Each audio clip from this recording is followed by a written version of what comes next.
Akashvani the message. वेद काल में न तो मंदिर थे और न ही मूर्ति।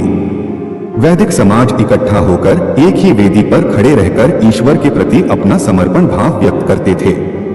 इसके अलावा वे यज्ञ के द्वारा भी ईश्वर और प्रकृति तत्वों का आह्वान और प्रार्थना करते थे।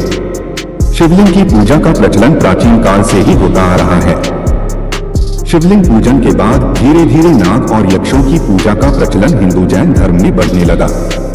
बौद्ध काल में बुद्ध और महावीर की मूर्तियों को अपार जन समर्थन मिलने के कारण राम और कृष्ण की मूर्तियां बनाई जाने लगी। माना जाता है कि प्राचीन काल में देवी या देवताओं के पूजा स्थल अलग होते थे और प्रार्थना ध्यान करने के लिए स्थल अलग होते थे। वैदिक काल में वैदिक ऋषि जंगल के अपने आश्रमों में ध्यान, प्रार्थना और यज्ञ करते थे। हालांकि लोक जीवन में मंदिरों का महत्व उतना नहीं था जितना आत्मचिंतन, मनन और शास्त्रार्थ का था। फिर भी आम जनता इंद्र, विष्णु, लक्ष्मी, शिव और पार्वती के अलावा नगर, ग्राम और स्थान के देवी देवताओं की प्रार्थना करते थे। बहुत से अन्य समुदायों में शिव और पार्वती के साथ यक्ष, नाग, पितर, ग्रह, नक्षत्र आदि की पूजा का भी प्रचलन था। वैदिक काल में ही 4 धाम और दुनिया भर में ज्योतिर्लिंगों की स्थापना के साथ ही प्रार्थना करने के लिए भव्य मंदिरों का निर्माण किया गया। समय समय पर इनका स्वरूप बदलता रहा और कर्मकांड भी। मंदिर का अर्थ होता है मन से दूर कोई स्थान।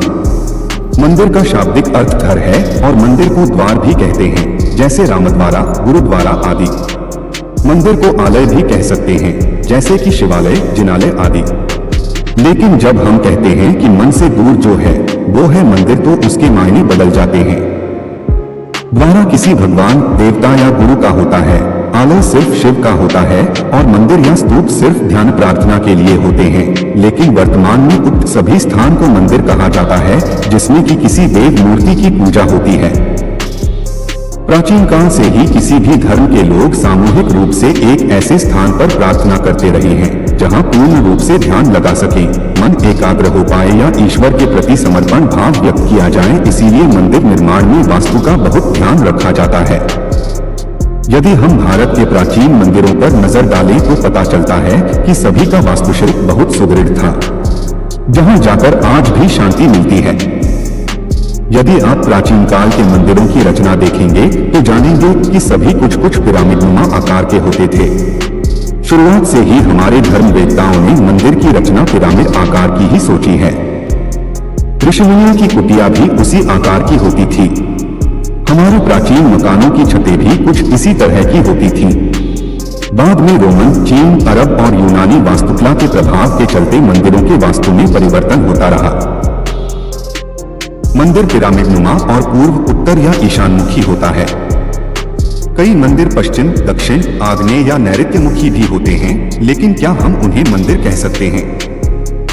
वे या तो शिवालय होंगे या फिर समाधि स्थल, शक्तिपीठ या अन्य कोई पूजा स्थल। मंदिर के मुख्यतः उत्तर या ईशानमुखी होने के पीछे कारण यह है कि ईशान से आने वाली ऊर्जा का प्रभाव ध्यान प्रार्थना के लिए अतिउत्तम माहौल निर्मित करता है। मंदिर पूर्वमुखी भी हो सकता है, किंतु फिर उसके द्वार और गुंबद की रचना पर विशेष ध्यान दिया जाता है। प्राचीन मंदिर ध्यान या प्रार्थना के लिए होते थे। उन मंदिर के स्तंभों या दीवारों पर ही मूर्तियां आविष्टित की जाती थीं। मंदिरों में पूजा पाठ नहीं होता था। यदि आप खजुराहो, अजंता एलोरा, कोणार्क या दक्षिण के प्राचीन मंदिरों की रचना देखेंगे तो जान जाएंगे कि मंदिर किस तरह के होते हैं। ध्यान या प्रार्थना करने वाली पूरी जमात जब खत्म हो गई है तो इन जैसे मंदिरों पर पूजा पाठ का प्रचलन बढ़ा। पूजा पाठ के प्रचलन से मध्यकाल के अंत में मनमानी मंदिर बने।